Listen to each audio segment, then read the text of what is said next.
concerne tous, parce que je pense que vous avez touché à un moment donné les troubles de mémoire. Et même quand on est jeune, on peut avoir des troubles de mémoire. Alors, la question qui se pose, c'est comment fait-on la différence entre un trouble de mémoire? Je ne dis pas la même chose qu'il y a 8 jours, parce que je n'ai pas envie de répéter exactement.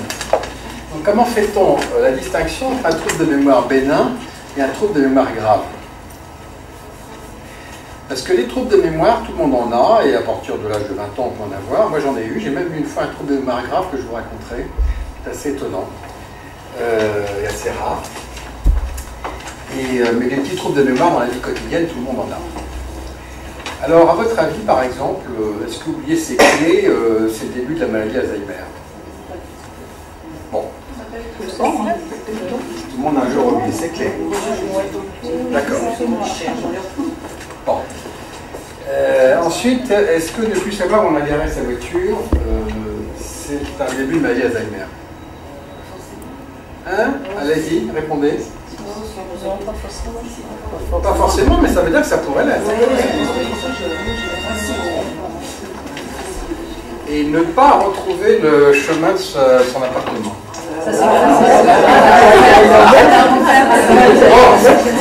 Il y a une gradation.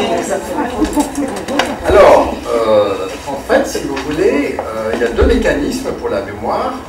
Vous verrez, je vous expliquerai après qu'il y a plusieurs mémoires. Mais la mémoire telle qu'on l'entend en général, celle à laquelle vous faites référence, à laquelle nous faisons référence en ce moment, il y a deux mécanismes dans la mémoire. Il y a un mécanisme d'enregistrement et un mécanisme de restitution.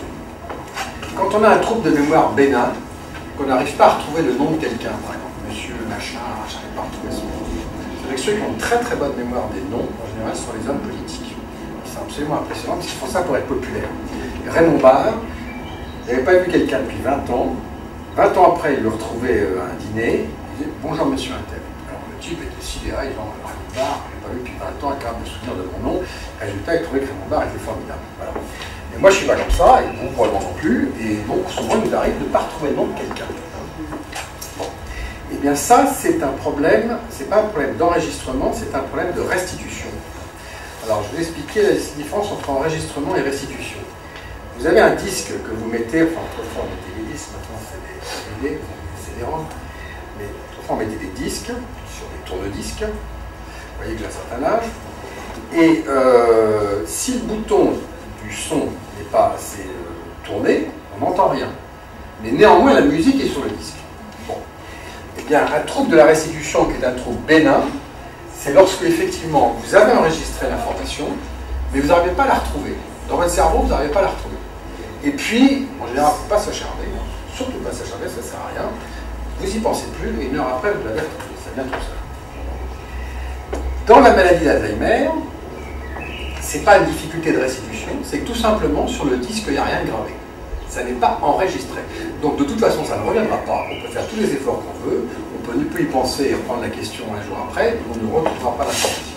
Donc ça, c'est la grosse différence entre le trouble de mémoire bénin et le trouble de mémoire inaugural de la maladie d'Alzheimer. Ce n'est pas du tout le même mécanisme.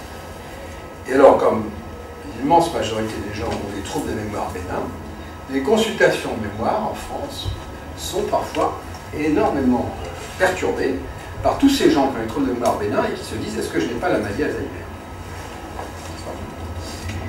Et alors, il y a un petit test très rapide pour faire la distinction entre un trouble bénin et un trouble grave. C'est le test des 3 mots. Attention, on va faire le test ensemble.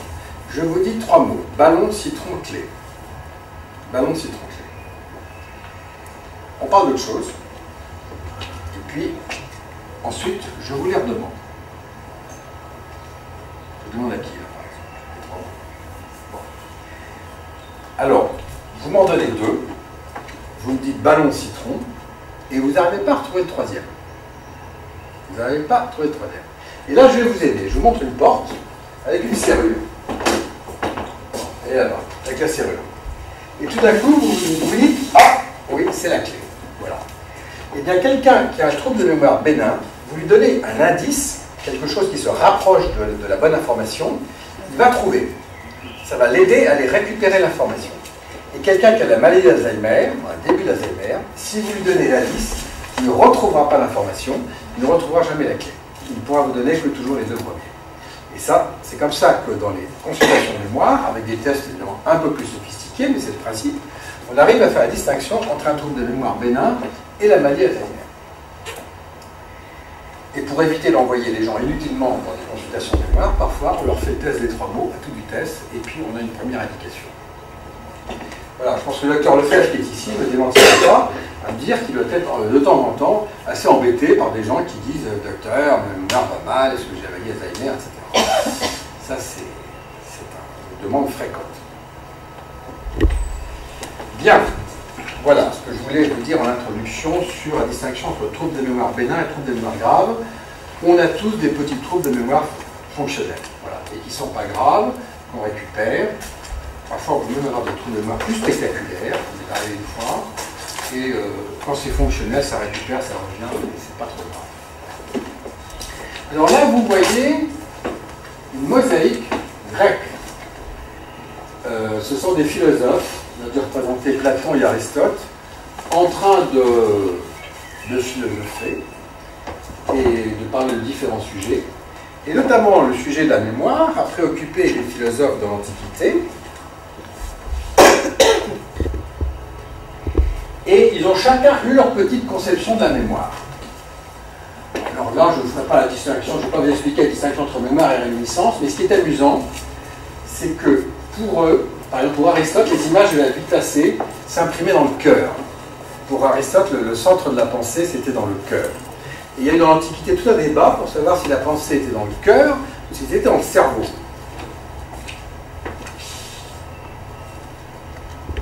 Et alors il y a un autre savant, philosophe du début de notre ère, un peu après Jésus-Christ, Galien, qui a également été médecin éminent, et qui a expérimenté sur des singes, et il s'est rendu compte qu'il a fait des choses très méchantes, hein, comme toujours quand on expérimente avec des animaux, choses assez méchantes. Il leur a comprimé le cerveau, et il s'est rendu compte que quand on leur comprimait le cerveau, il perdait connaissance. Et il s'est dit qu'au fond, le siège de l'âme raisonnable, parce que souvent on ne parlait pas de la pensée, mais on parlait de l'âme autrefois, le siège de l'âme raisonnable est dans le cerveau. C'était un des premiers à localiser la pensée dans le cerveau. Alors lui, il a inventé une méthode pour se souvenir. On appelle ça la méthode des loci, la méthode des lieux. C'est un procédé pour se souvenir de beaucoup d'informations. Si vous allez dans un supermarché et qu'on vous a donné une liste de courses à faire, et qu'on vous l'a donnée oralement, il faut acheter une boîte de banania. Ça existe encore, banania? Je sais plus si ça existe encore. Il faut acheter 3-4 trucs chez Picard surgelés, il faut acheter des yop, il faut acheter, etc. Bon, vous en avez comme ça 15. Eh bien, si dans votre tête, vous vous représentez que vous êtes dans une maison, vous mettez vos 3 premières commissions dans l'entrée, vous mettez les 3 suivantes dans la cuisine, vous en mettez 3 autres encore dans le salon, 3 autres à la cave, et 3 autres au grenier, et encore dans votre chambre. Si vous associez chaque course que vous devez faire avec une pièce de la maison, c'est plus facile à retenir. Bon, je crois que plus personne n'utilise ce genre de procédé, mais en tout cas, c'est efficace. Hein. Je vous jure que si un jour vous avez comme ça beaucoup d'informations à retenir, vous vous dites, bon, le yop, ça va plutôt dans la cuisine, le banania, je le mets dans la salle à manger, l'autre truc, je le mets là, etc. Et ensuite, vous repassez en revue les pièces, et vous allez retrouver plus facilement la liste de vos 15 courses.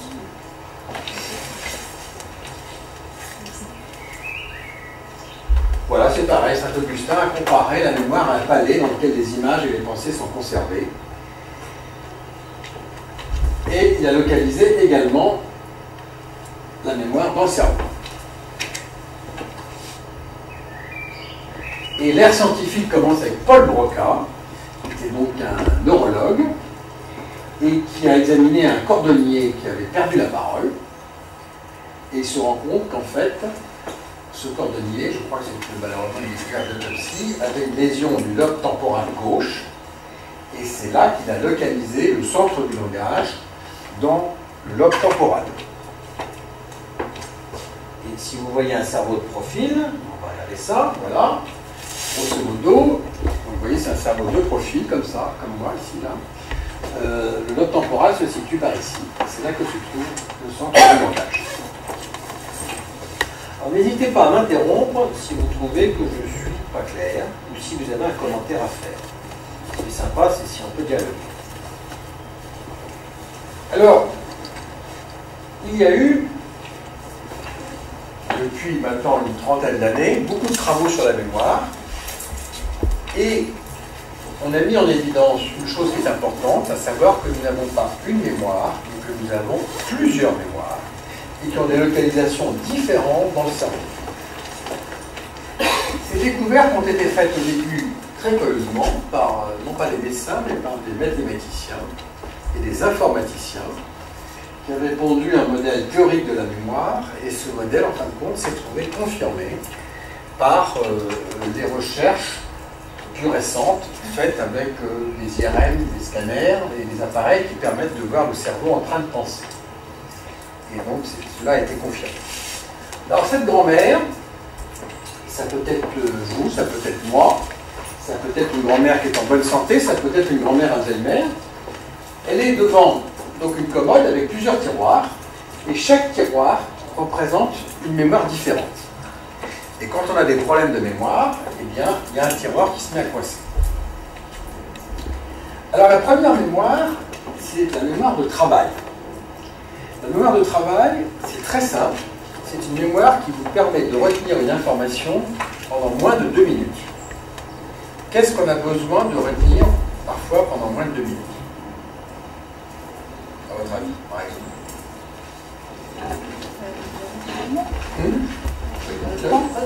Un code d'entrée, voilà. Un code d'entrée dans un immeuble, exactement. Un numéro de téléphone. Et aussi, et ça on n'y pense jamais, mais c'est quand même important, c'est quand on parle, il faut quand même se souvenir de ce qu'on disait au début de la phrase, sans que ça risque de devenir un peu incohérent. Il faut quand même avoir un minimum de souvenirs de ce qu'on veut dire. Donc quand on parle, on fait aussi fonctionner sa mémoire de travail, c'est-à-dire qu'on garde présent dans notre esprit des informations pendant 1 ou 2 minutes. Alors la mémoire de travail, elle se situe dans le lobe préfrontal. Et dans la maladie d'Alzheimer, le lobe préfrontal, c'est ici. Voilà. Et dans la maladie d'Alzheimer, il faut savoir que la mémoire de travail est conservée au premier stade. Ce qui explique que les malades peuvent parler correctement. Ce qui explique également que quand il faut décider de quelque chose dans un espace de temps pas long, de 2 minutes, ils peuvent être cohérents entre ces malades. Si vous les mettez devant un jeu de Scrabble, vous verrez qu'ils sont capables, pour ceux qui ne sont pas trop avancés dans la maladie, ceux qui sont au premier stade, ils sont capables de faire des mots correctement. Et par contre, si vous les mettez au bridge, eh bien, ils auront beaucoup plus de mal, parce qu'au bridge, pour pouvoir jouer correctement, il faut reculer parfois 5 minutes en arrière. Il faut savoir ce qui a été joué au début de la partie. Et là, ils sont en difficulté. Par contre, le Scrabble, c'est immédiat. Vous regardez les lettres, etc. Oui, tu peux faire un mot et tout. Donc, cette mémoire de travail, comme je vous disais, est conservée au premier stade de la maladie d'Alzheimer. On revient à notre grand-mère et on passe au tiroir de la mémoire épisodique. Alors, la mémoire épisodique, c'est la mémoire, comme vous en parlez au début ici, c'est cette mémoire de nos événements de vie qui va au-delà de 2 minutes jusqu'à la petite enfance. Et on a les premiers souvenirs en général vers 3-4 ans. Il y a eu beaucoup d'ailleurs de travaux de recherche pour savoir pourquoi les tout petits ne se souvenaient pas ultérieurement de ce qu'ils avaient vécu. Enfin, ils ne s'en souviennent pas consciemment en tout cas. Je ne développerai pas ça, je ne donnerai pas les explications. Mais c'est sûr qu'on n'a pas une bonne mémoire, si vous voulez, quand on recule au-delà de 3 ans ou 2 ans. En général, les premiers souvenirs, c'est à peu près cet âge-là. Alors, la mémoire épisodique, elle se trouve où? Elle se trouve, donc les événements de vie, au-delà de 2 minutes, elle se trouve dans une toute petite partie du cerveau qui s'appelle l'hippocampe, qui est par là. Non, par là, excusez-moi. Là, l'hippocampe, voilà. Et avec tout un circuit de la mémoire qui fait comme ça. s'appelle le circuit hippocampo-mandibulo-capillaire. Et c'est ce qui craque en premier dans la maladie d'Alzheimer. Ce sont les événements de vie. Et ce qui craque en premier, ce sont les événements récents. Parce que la mémoire lointaine est mieux conservée. Alors ça a des applications avec les malades, ça a des applications immédiates. À savoir que ça ne sert à rien de demander à un malade d'Alzheimer qu'est-ce qu'il a mangé à midi, qui est venu lui rendre visite. Et vous savez, les familles souvent font cette erreur. Surtout les familles un peu éloignées. Si vous voulez. Quand vous avez affaire au conjoint, bon, ils commencent à savoir un peu comment il faut parler au malade. Bon. Mais quand vous avez la cousine de province qui vient pour la première fois voir le malade, elle dit régulièrement au malade, alors, qu'est-ce que tu as déjà, qui est venu te voir aujourd'hui, qui est venu te rendre visite, etc., qui est passé la semaine dernière, etc. Toutes sortes de questions auxquelles le malade est incapable de répondre. Et à ce moment-là, soit il ne sait pas répondre, soit il invente quelque chose. L'un ou l'autre. Hein? En général, il invente. Il invente. Et la cousine de province est complètement perturbée en disant, mais il raconte n'importe quoi. Par contre, la mémoire ancienne est mieux conservée. Donc, un malade au premier stade de l'Alzheimer, si vous lui demandez qu'est-ce que vous faisiez comme métier, à quel âge vous vous êtes marié, combien vous avez d'enfants, etc. Bon, je ne dis pas que ça sera toujours parfait, mais ça marche quand même beaucoup mieux. Hein? Donc, si on veut engager une conversation avec un malade d'Alzheimer, et qu'on ne sait pas quoi lui dire, eh bien, on peut déjà lui faire parler de son enfance, de son mariage, des événements lointains. Mais pas de la vie dans la maison dans la journée, parce qu'il ne saura pas dire. Vous êtes d'accord avec ce que je viens de dire? Tout à fait d'accord. Tout à fait d'accord. Je n'ai pas dit de bêtises, alors. Bon, ça va. Alors, au fur et à mesure, en général, que la maladie progresse, le patient, effectivement, perd aussi un peu de la mémoire ancienne. Et on a observé certains patients qui, par exemple, avaient perdu 20 ans de souvenirs, et puis chaque année, ils en perdaient quelques années de plus. Et donc, il y avait des événements dont ils ne se souvenaient plus. Ça remontait de plus en plus loin. Voilà pour la mémoire épisodique. Alors ensuite, nous avons la mémoire sémantique. Ce sont des mots barbares, je m'en excuse. Tout ça pour dire une chose très simple. C'est quoi la mémoire sémantique? C'est la mémoire tout simplement des mots. La mémoire des mots, du langage. Hein. Donc par exemple, un chat, une maison, voilà, ça fait partie de la mémoire sémantique. Des notions générales aussi, des notions de géographie, par exemple, Paris, capitale de la France, le nom des ustensiles de cuisine, ou également, puisqu'il s'agit de la mémoire des mots, une langue étrangère. Une langue étrangère. Donc, ce qui, là, est très intéressant, et il y a des applications immédiates avec les malades, c'est si le malade ne sait pas dire ce qu'il a fait dans la journée, en revanche, vous pouvez avoir une conversation avec lui sur des sujets d'ordre généraux. Vous pouvez parler cuisine, vous pouvez parler sport. Alors, vous n'allez pas lui demander quels sont les derniers membres de l'équipe de football en France. On ne les connaît pas. Hein? Non, moi je ne les connais pas. Je ne suis pas footeux. Mais par contre, vous pouvez parler du football avec un homme, vous pouvez parler du football en général. Bon. Et vous pouvez parler aussi, comme vous disiez, de cuisine, vous pouvez parler d'une langue étrangère. Alors ça, c'est très très étonnant. Vous avez des patients qui ne se souviennent pas de ce qu'ils ont fait dans la journée, mais qui peuvent, s'ils ont la capacité de parler une langue étrangère, et qui peuvent faire la traduction français-anglais. Vous en avez connu des patients comme ça? Oui, on a des exemples qui parlent une langue étrangère. Oui. Et alors, il y avait un service comme ça de neurologie, il y avait un patient Alzheimer. Quand il y avait des médecins étrangers qui venaient, c'était des médecins anglais, on demandait aux patients d'accompagner la visite, on lui demandait de faire la traduction. Ce patient, qui ne savait absolument pas ce qu'il avait fait 2 heures avant, avait néanmoins une mémoire de travail qui fonctionnait bien, donc dans la bande des 2 minutes, il arrivait à se souvenir, et il avait sa mémoire sémantique qui fonctionnait bien, c'est-à-dire qu'il se souvenait des langues étrangères. Et donc, il faisait la traduction très correctement pendant toute la visite médicale. Et à la fin, évidemment, la plaisanterie, vous imaginez ce que c'était de dire au médecin étranger, monsieur Untel qui a fait l'interprète, c'est un malade Alzheimer. Et là, évidemment, l'autre est bluffé. C'est pas possible.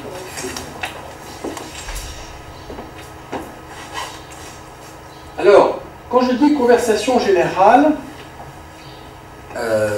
tout le monde a des petites marottes ou des sujets qui le passionnent, par exemple la mode, hein, la mode vestimentaire. On peut parler de mode avec les patients. Hein. Il y a différents sujets qui peuvent les intéresser. On peut parler de jardinage aussi. Ce sont des événements qui ne sont pas datés, ce sont des événements qui ne sont pas forcément tirés de l'histoire personnelle du sujet, ce sont des connaissances générales. On peut parler de politique aussi. Alors ça, la politique, ça marche très très bien, surtout avec les hommes. Hein. Alors vous n'allez pas, évidemment, leur parler des derniers événements avec Sarkozy, peut-être qu'ils auront zappé sur le mariage avec le Carla, bon, mais vous les branchez sur Chirac, vous les branchez sur Mitterrand, c'est une énorme retour, il n'y a pas de problème. Giscard d'Estaing, oui, ça commence à reculer. Hein.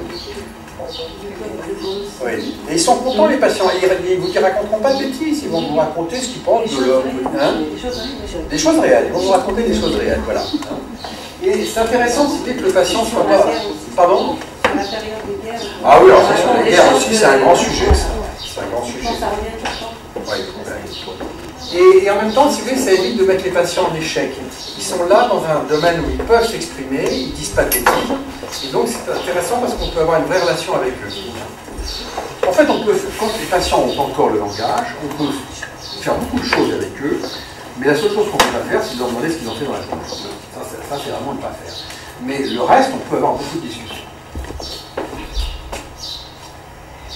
Alors nous avons ensuite un quatrième tiroir, encore un mot barbare, la mémoire procédurale. Alors, la mémoire procédurale, c'est la mémoire des gestes. Se servir d'un couteau, d'une fourchette pour manger, marcher, des praxis, faire du vélo, faire du sport, jouer au tennis, courir, jouer d'un instrument de musique. Jouer d'un instrument de musique, c'est ce moment-là. Et chanter. Chanter, c'est là. Ah, oui, c'est ça. Je vais rien demander. Chanter, c'est là. Parler, c'est là. Donc, vous pouvez avoir un patient qui perd le langage. Donc, quand il perd le langage, il jargonne. Il dit des phrases qui sont incompréhensibles. Vous en avez des patients qui disent des phrases incompréhensibles. Mais ces patients-là peuvent encore faire des choses sur le plan gestuel. Vous pouvez les faire danser. Vous pouvez leur faire renvoyer un ballon. Vous pouvez peut-être pas les faire courir, parce que souvent ils commencent à être un peu quand même déficients à ce niveau-là.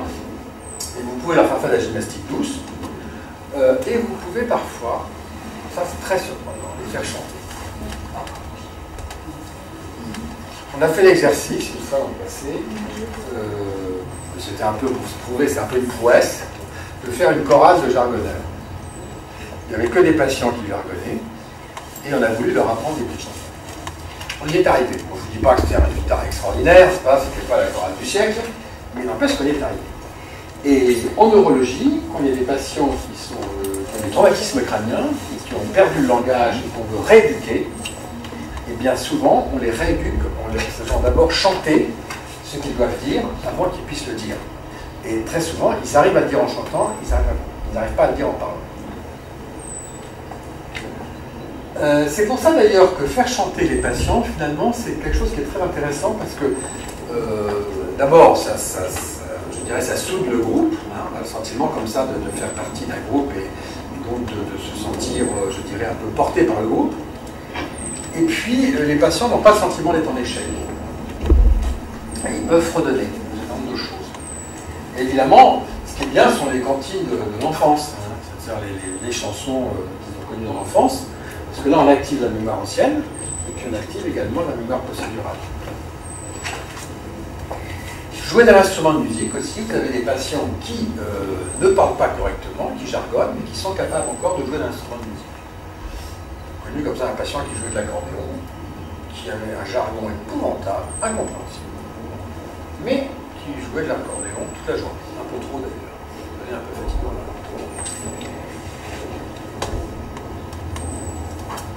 Est-ce que je suis clair dans ce que je vous raconte? C'est important cette mémoire procédurale, parce qu'avec ces patients qui commencent, si vous voulez, quand on a affaire à un patient Alzheimer qui jargonne, on a l'impression, si vous voulez, que la maladie est quand même déjà très avancée, qu'on ne peut plus faire grand-chose avec eux. Mais c'est pas vrai, hein, c'est des patients qu'on peut faire danser, avec qui on peut faire de la gym douce, qu'on peut faire chanter, parfois un petit peu de jardinage. Enfin, il y a des choses sur le plan gestuel qu'on peut faire encore avec eux. Donc dans l'évolution de la maladie d'Alzheimer, vous avez d'abord un trouble de ce tiroir-là qui coince, ensuite celui-là, ensuite celui-là. Bon. Et quand ça ne fonctionne plus, vous avez affaire à des patients qui ne peuvent plus marcher, qui ne peuvent plus s'alimenter tout seuls, ils n'ont plus la capacité d'avoir des gestes pour pouvoir s'alimenter eux-mêmes. Et là, ils sont très dépendants. C'est ce qu'on appelle des patients grabataires, ou dans un jargon épouvantable, aphaso-apraxo-agnosie. Ils ne peuvent plus parler, ils ne peuvent plus identifier leur environnement et leurs gestes sont très, très handicapés.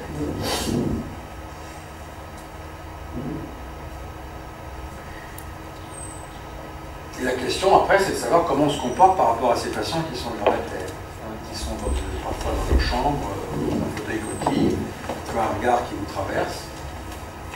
C'est intéressant d'en parler, ça. On en parlera peut-être après. Et je termine avec le quatrième tiroir, qui est le tiroir mystérieux. C'est une mémoire mystérieuse, la mémoire implicite. C'est une mémoire inconsciente. Qu'est-ce que c'est qu'une mémoire inconsciente? Ah, est-ce que quelqu'un, l'une d'entre vous, a une idée là-dessus? Non. Est-ce que vous avez entendu parler de la mémoire subliminale à la publicité? Vous savez que quand Mitterrand s'était présenté comme candidat à la présidence de la République, c'est-à-dire 2 fois, je ne sais plus si c'était la première fois ou la seconde fois, à un moment donné dans la presse, on avait évoqué l'idée qu'il avait peut-être mis des images comme ça, un peu dissimulées dans son clip de campagne électorale, qui étaient des images pour le valoriser, où on le voyait superposé sur un drapeau français. Enfin, on lui avait reproché qu'il avait peut-être glissé des images comme ça, très brèves, qu'on pouvait à peine entrevoir et qui pouvaient influencer les lecteurs. Alors, vous ne vous rappelez peut-être pas de ça. Mais en tout cas, il y a eu des expériences qui ont été faites à une époque sur la publicité subliminale. La publicité subliminale, c'est quoi? On vous projette un western, d'accord? Avec des cow-boys, des indiens, des attaques d'intelligence. Tous les 36 images, on vous met une pub, manger du chocolat dans le vin. Bon. Tous les 36 images. Quand vous regardez le film, l'image est tellement brève que vous n'en avez pas conscience. Et si on vous dit qu'est-ce que vous avez vu comme film à la sortie du cinéma, vous direz j'ai vu un western, point, c'est tout. Et ensuite, à la sortie du film, on met sur une table 10 tablettes de chocolat de marques différentes. Et l'immense majorité des gens, on dit vous en prenez une pour vous, c'est gratuit. L'immense majorité des gens vont aller prendre le chocolat en vin. Ils ont été influencés par cette image subliminale. Pardon? Comme les? Oui, on n'est pas très loin de ça, je suis d'accord avec vous. On est sur des choses effectivement qui sont inconscientes. On n'est pas très loin de phénomènes hypnotiques. Je suis assez d'accord avec vous. Hein? Je vais vous donner un deuxième exemple. C'était dans un service de neurologie. Un patient Alzheimer qui était dans un lit. La semaine dernière, je l'ai présenté comme un patient Korsakoff. Mais ça fait rien. Cette fois-ci, je le présente comme un Alzheimer. Bon, il va varier. Bon, patient Alzheimer qui est dans un lit, qui a un gros trouble de mémoire. Et il y a la visite médicale. Vous avez tous assisté à des visites médicales dans les hôpitaux avec le défilé des patrons, des internes, des infirmières, des étudiants en médecine, et puis des stagiaires du dernier degré tout rougissants parce qu'ils étaient très intimidés, tout ça, vous avez connu tout ça. Bon. Bon, alors le rituel de la visite, et le patron, qui fait son cinéma de patron, et qui va vers le malade avec une punaise dans la main, punaise bien plaqué dans sa main, et qui dit au malade « Bonjour monsieur ». Et le malade qui est poli tend la main au patron. Le patron serre, évidemment, et la punaise, ça fait mal. Immédiatement, le patient mal retire la main. Bon. Le lendemain, nouvelle visite. Le patron va vers le lit du malade et dit bonjour monsieur. Que fait le malade? Hein? Il creuse la main pour pas toucher la cuillère. Qu'est-ce qu'il fait le malade? Il ne tend pas là. C'est une histoire vraie. Hein? Le malade ne veut pas donner la main. Il lui dit monsieur, pourquoi vous ne me dites pas bonjour? Et le malade, gêné, dit je sais pas, j'arrive pas. Et le patron se tourne vers son interne et lui dit dites bonjour madame. Et parce que le malade ne se souvenait pas consciemment. Consciemment. Donc l'interne tend la main au malade et le malade lui donne la main et lui dit bonjour. Qu'est-ce qui s'est passé en fait? Le malade avait enregistré inconsciemment que le patron était un type dangereux, qu'il ne fallait pas lui serrer la main parce que ça faisait mal. Et il était conditionné à ça. Il ne savait pas pourquoi, si vous voulez, mais dans son subconscient, il savait que voilà, il y avait une réaction de retrait. Donc il avait reçu cette information inconsciente.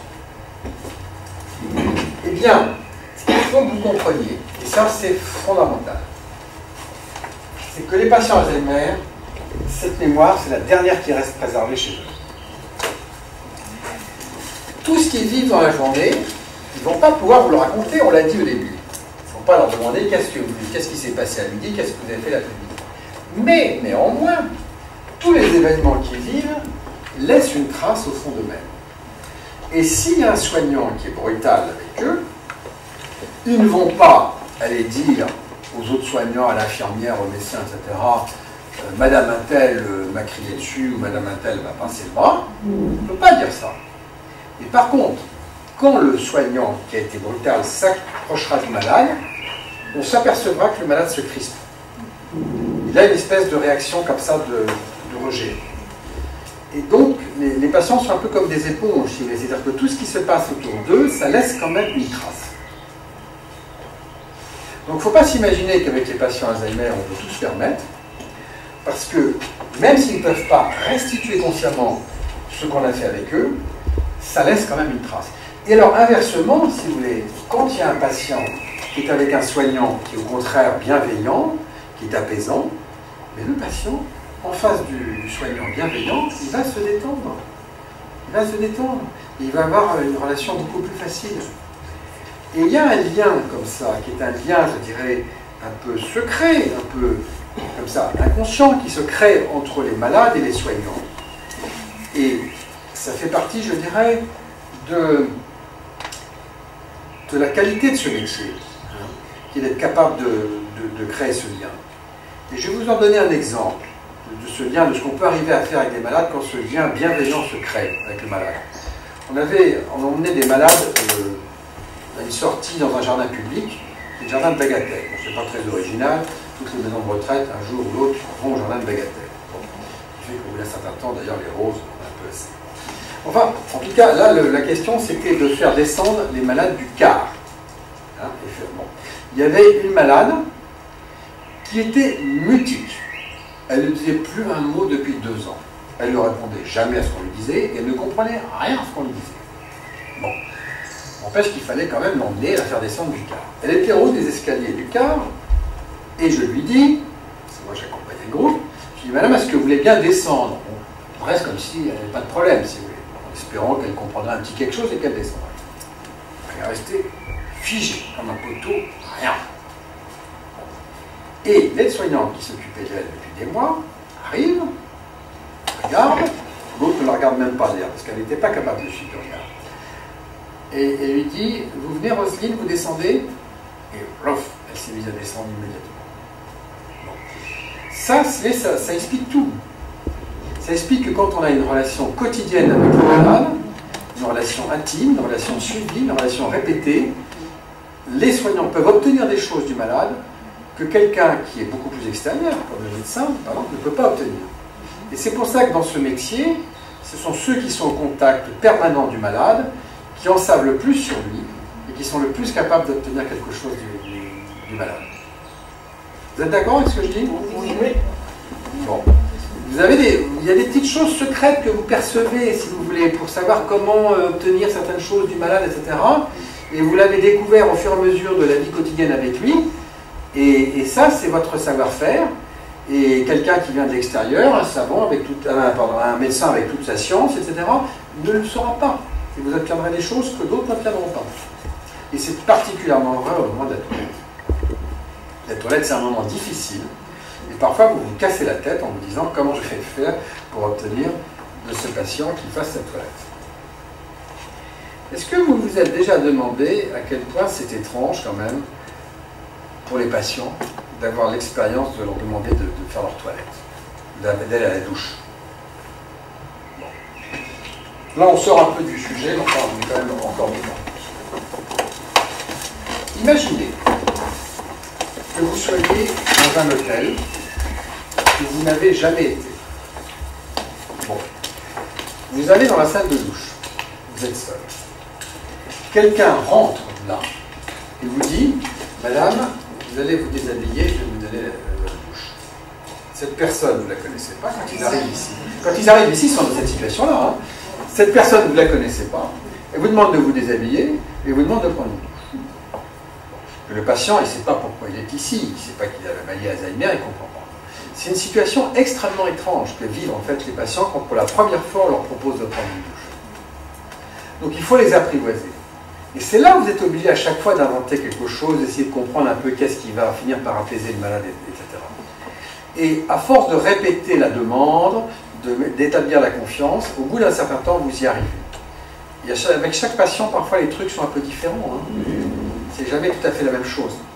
Et quand vous avez de grosses difficultés pour amener les patients à la douche ou à la toilette, ce que je vous conseille de faire, c'est de parler entre vous. Parce que souvent, vous êtes bon, il y a des changements d'équipe, hein, vous n'êtes pas là tous les jours, vous êtes 3-4 à donner la toilette aux patients. Souvent, quand on n'y arrive pas bien, il y en a une sur les 3-4 qui a trouvé le truc. Le truc, ce que c'est, moi, ça peut être très variable. Hein. Ça peut être qu'il faut mettre un peignoir à la malade pour qu'elle ait le sentiment d'aller dans une salle de bain, je ne sais pas, ou de lui caresser la main, ou de mettre un peu de parfum, ou de lui parler pendant 5 minutes avant, etc. Tout un rituel qui varie selon le patient. Mais souvent, il y en a une qui trouve, un ou une, enfin c'est plus souvent une, qui trouve, et c'est très important de parler entre vous. Parce que, et alors parfois on est sidéré, parce qu'on dit, mais c'est insupportable, on n'y arrive pas. Et on découvre qu'il y en a une qui dit, ah non, moi j'ai aucun problème, ça va très bien. Bon. À trouver le truc, à trouver la façon de parler au malade. Vous êtes d'accord avec ce que je dis? Alors, il y a trouver les bonnes paroles si vous voulez, pour rentrer en relation avec le malade. Vous avez des exemples spectaculaires de ça. Je vous donnerai l'exemple suivant. C'était pour coucher les malades dans un service parisien avec un malade Alzheimer qui était un général. Un ancien général. Et ce général était insupportable. Tous les soirs, à partir de 18-19 heures, il était excité et c'était infernal pour aller le coucher. Il ne pas aller se coucher. On ne savait pas comment faire. On n'avait pas trouvé la façon de lui parler, on ne savait pas. Arrive dans le service un jeune stagiaire qui sortait du service militaire. À l'époque, il y avait encore le service militaire. L'équipe qui était là, qui savait que c'était un cauchemar pour coucher le général, lui dit « Bon, écoute mon vieux, tu vas aller coucher le général. » Bon. Le stagiaire qui sortait du service militaire, voit le général, lui dit « Mon général, l'extinction des feux, on se couche. » Voilà, le général va se coucher. Et alors les autres ont découvert ça, ils disent c'est extraordinaire quand même. Bon, ce type qui ne connaît pas grand-chose au malade, qui arrive, qui débarque, et qui sait parler au général et qui obtient qu'il aille se coucher. Et il fallait parler au général de façon militaire. C'était ça la bonne porte d'entrée pour avoir la communication avec lui. Et quand on ne sait pas comment parler au malade, ça sont des choses qui sont à manier avec prudence. Il faut toujours essayer de commencer par la douceur, mais quand on n'y arrive pas du tout avec la douceur, on peut parfois essayer un ton un petit peu autoritaire. Bon, il faut le faire avec prudence et délicatesse, mais quand on a essayé d'autres moyens, si vous voulez, il y a parfois des patients qui sont sensibles à l'autorité. Et on obtient d'eux comme ça quelque chose. Bon, c'est pas à utiliser de façon systématique. Voilà ce que je voulais vous dire dans les grandes lignes. Est-ce que vous avez des questions à poser?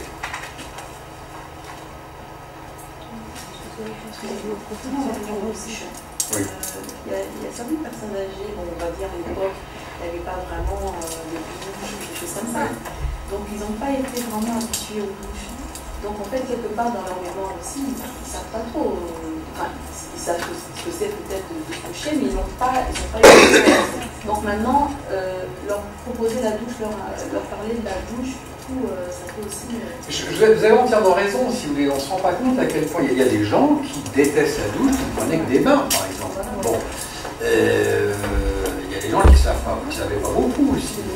Et puis en plus de ça, si vous voulez se déshabiller devant quelqu'un d'autre, pour aller sous la douche, alors qu'ils ne savent pas que vous êtes soignant, finalement, ils ne comprennent pas bien. C'est vrai que c'est quelque chose qui est assez violent. Alors, on arrive petit à petit à l'obtenir, mais ça ne vient pas toujours facilement. Et c'est vrai que c'est un problème, la douche. Pardon? Des fois, pas du tout. Des fois, ça ne vient pas du tout, oui.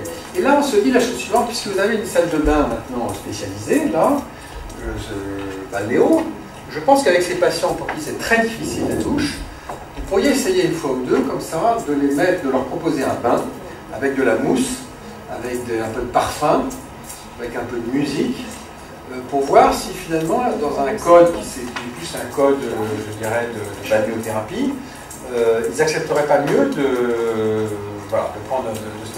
se laver comme ça.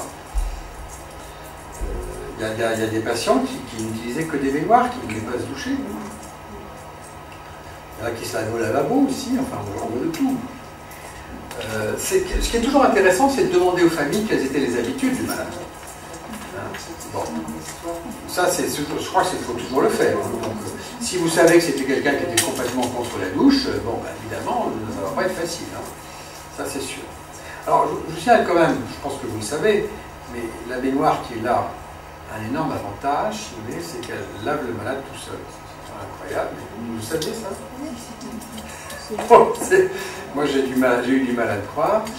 Mais il paraît que c'est vrai. Il y en a une qui a été mise à l'hôpital Sainte-Anne. Et j'avais demandé à un collègue si vraiment les baignoires avec façon, ça lavait tout seul. Il m'a dit, écoute, j'ai pris un bain moi-même, j'avais pris une douche avant, l'eau est partie sale, donc j'en ai conclu qu'effectivement, ça dégrasse. Donc ça c'est quand même très intéressant, parce que bon, il y a des patients qui n'aiment pas qu'on les touche, qu'on les frotte, qu'on les frotte, etc. Bon. Donc si on obtient du malade qui se met dans le bain, comme ça, avec un peu de mousse, un peu de parfum, un peu de ceci, un peu de cela, un peu de musique douce, bon, on déclenche les ultrasons et on les ressort propre comme un sourire. Ça, c'est quand même un progrès, non? Vous l'avez essayé déjà, hein, et vous l'avez essayé plutôt avec des patients grabataires, je crois, avec des patients en fin de vie. Et je pense que ça peut être essayé aussi avec les patients qui sont tout à fait rétifs à la douche. Je me souviens d'un patient comme ça, qui était un type qui ne voulait absolument pas se laver. C'était vraiment un énorme problème et on n'a jamais compris pourquoi. Hein. C'était un monsieur qui avait des fonctions assez importantes. Qui avait choisi de se couper un peu du monde. Il était là dans la maison de retraite. Il n'était pas Alzheimer d'ailleurs, curieusement. C'était un monsieur qui un jour est arrivé comme ça, il a dit « Moi je veux maintenant terminer ma vie paisiblement ici ». On lui avait dit « Monsieur, il n'y a que des malades Alzheimer ». Il dit « Ça m'est égal, je ne sortirai pas de ma chambre, je vais être tranquille, ça m'est égal ». Donc il n'était pas Alzheimer et il y avait quand même des problèmes d'hygiène. Tu sais qu'on fait des problèmes d'odeur et on s'est rendu compte que cet homme ne voulait jamais se laver. Et on n'a jamais compris pourquoi. Parce qu'on pensait quand même que dans sa vie ça devait être différent.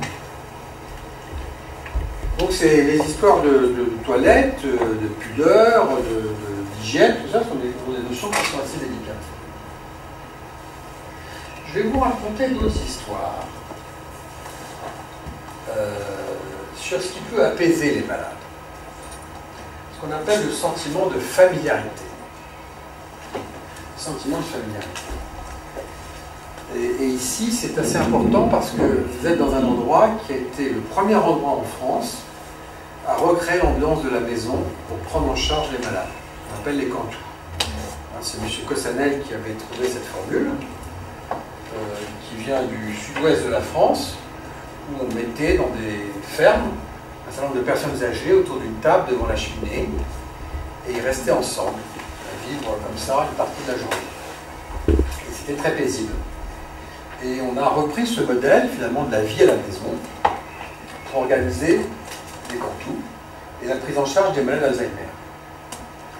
Vous ne pouvez pas vous imaginer à quel point ça a un effet apaisant sur les malades d'être dans cette ambiance. Vous n'avez connu que ça, donc vous n'avez pas connu autre chose. C'est comme ça ici depuis assez longtemps. Mais il y a des établissements où vous ne pratiquez pas ce genre de prise en charge, et avec des patients très déambulateurs. Vous savez qu'il y a un certain nombre de patients Alzheimer qui déambulent. Ils font parfois 5, 10, 15 km. Même ici, il y en a quelques-uns, mais moins qu'ailleurs. Et bien, dans un établissement où il y avait comme ça un patient qui faisait 15 km par jour, on avait fait des travaux et on avait aménagé un camping. Avant, si vous voulez, il y avait une salle commune, il y avait les grands couloirs et le patient marchait sans arrêt, c'était assez pénible. Et puis on a fait un cantou, et tout d'un coup on a dit au malade, ben maintenant voilà, c'est là que vous allez passer la journée. Ce malade, du jour au lendemain, s'est arrêté de dormir. Il s'est posé, il s'est assis, il était bien. Parce qu'en fait, les malades d'Alzheimer, ce qu'ils recherchent, c'est un endroit, effectivement, qui est un endroit apaisant et qui leur donne le sentiment d'être un peu comme à la maison. On appelle un sentiment de familiarité. Et il y a des organisations de la vie, des architectures, des décorations intérieures qui sont bonnes et d'autres qui ne sont pas bonnes. Et regardez la différence qu'il y a entre ça et ça. Alors, là, vous êtes dans un hall de gare. Je ne sais pas, ça ne ressemble pas du tout à la maison. Je vous dis que c'est un truc très moderne qui a été fait pour des malades Alzheimer. C'est voilà, c'est joli, mais c'est une erreur totale. C'est pas rassurant pour les malades. Voilà, c'est pas rassurant pour les malades. Et par contre, ça c'est sympa. Vous voyez, là, je vais se poser.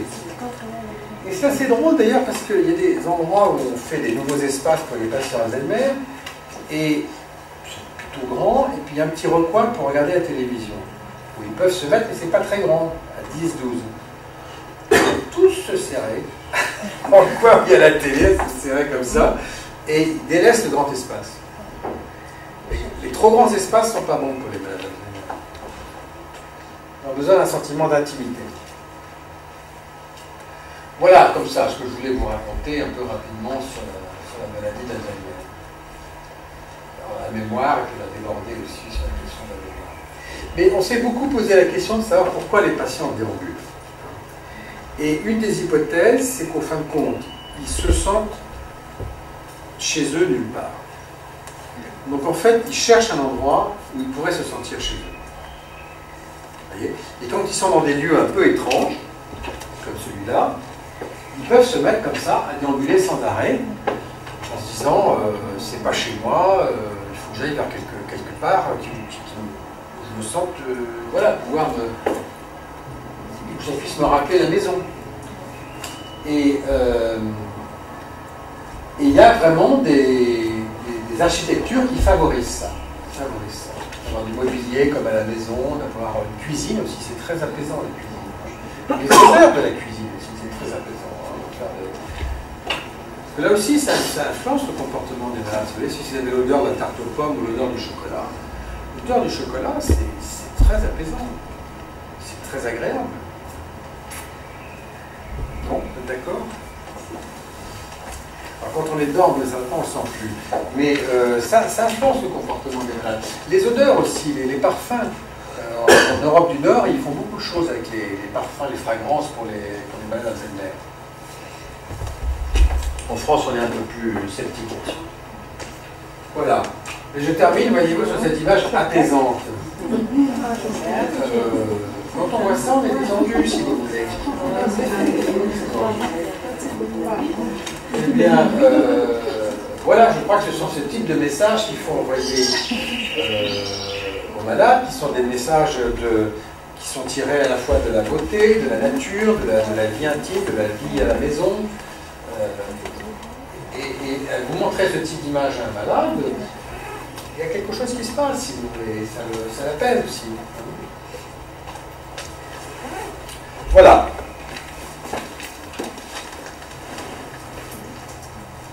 Je peux vous poser une question? Ah, bien sûr, il faut. Vous avez toujours parlé des maladies d'Alzheimer, mais est-ce qu'on peut perdre la mémoire mais ne pas avoir la maladie d'Alzheimer?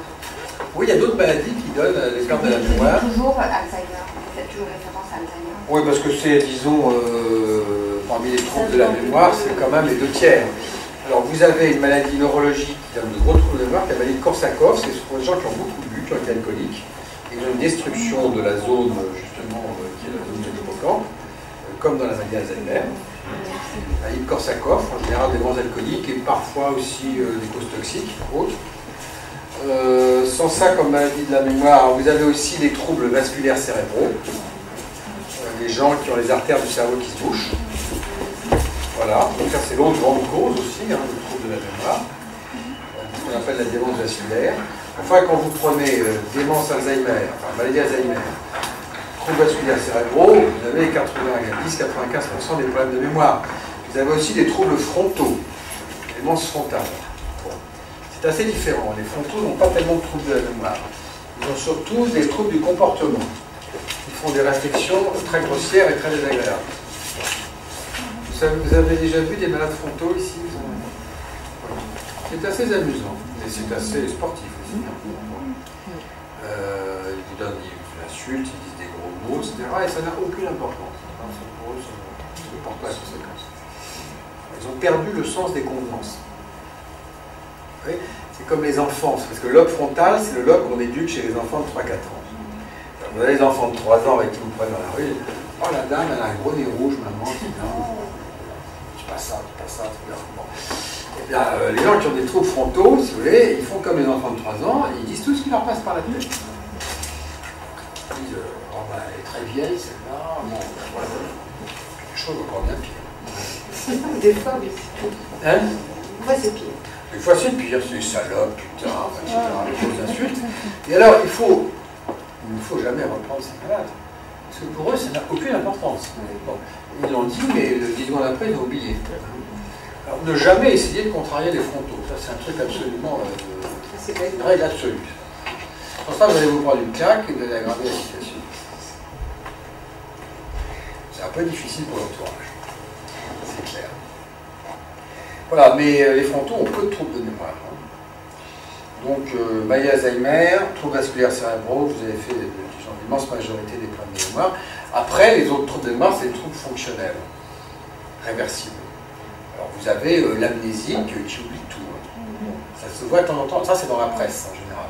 On a trouvé quelqu'un qui ne sait plus qui il est, qui ne peut plus donner son nom, on ne sait pas où est sa famille, alors on l'a mis à l'hôpital, parce que voilà, et on attend qu'il retrouve sa mémoire. Il n'a pas de maladie.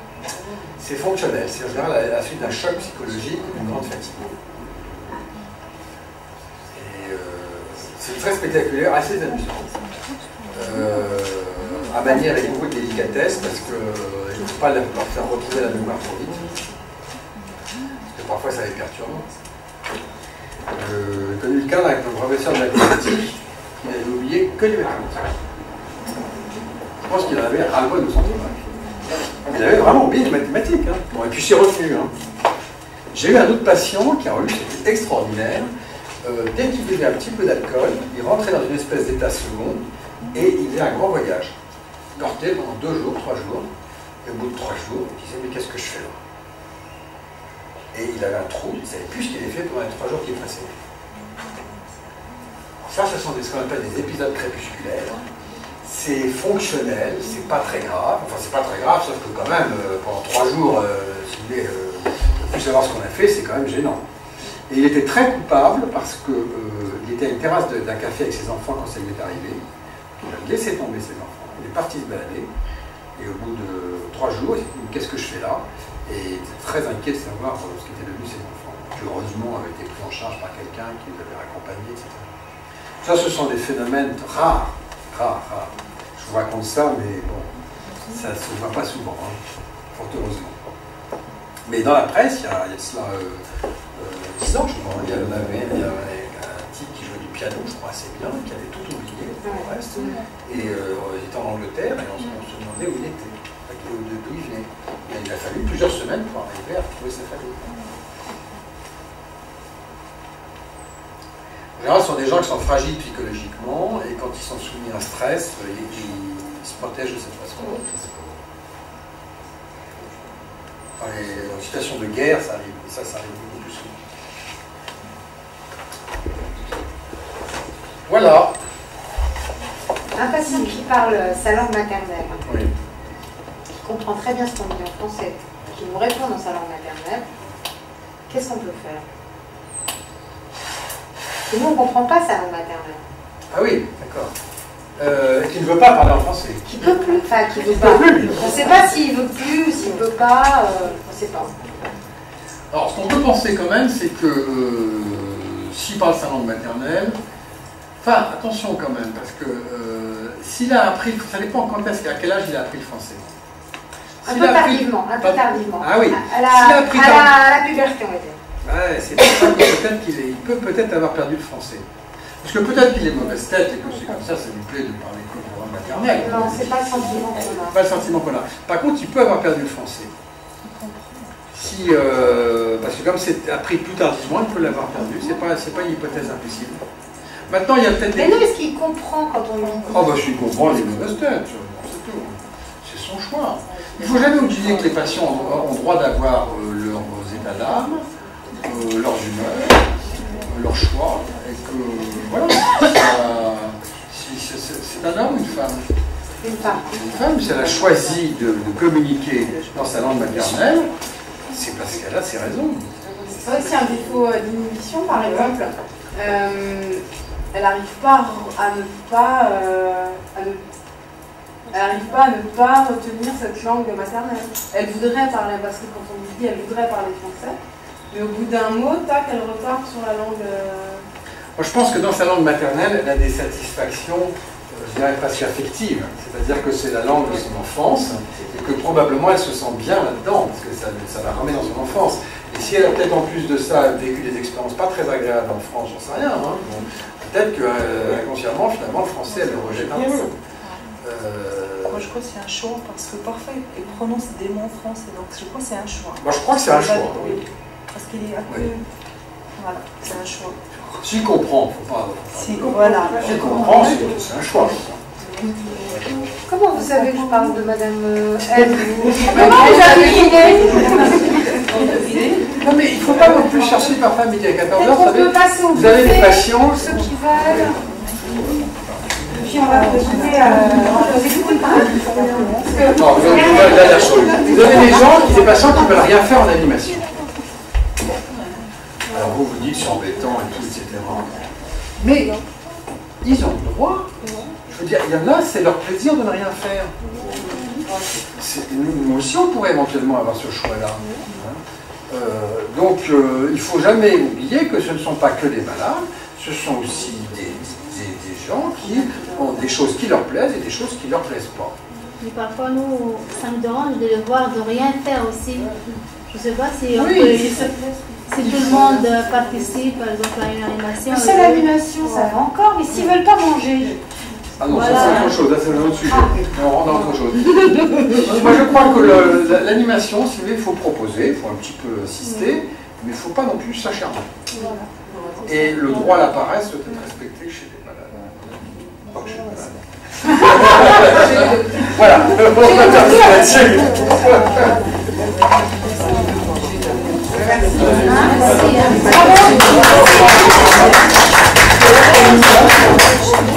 On a pris des choses,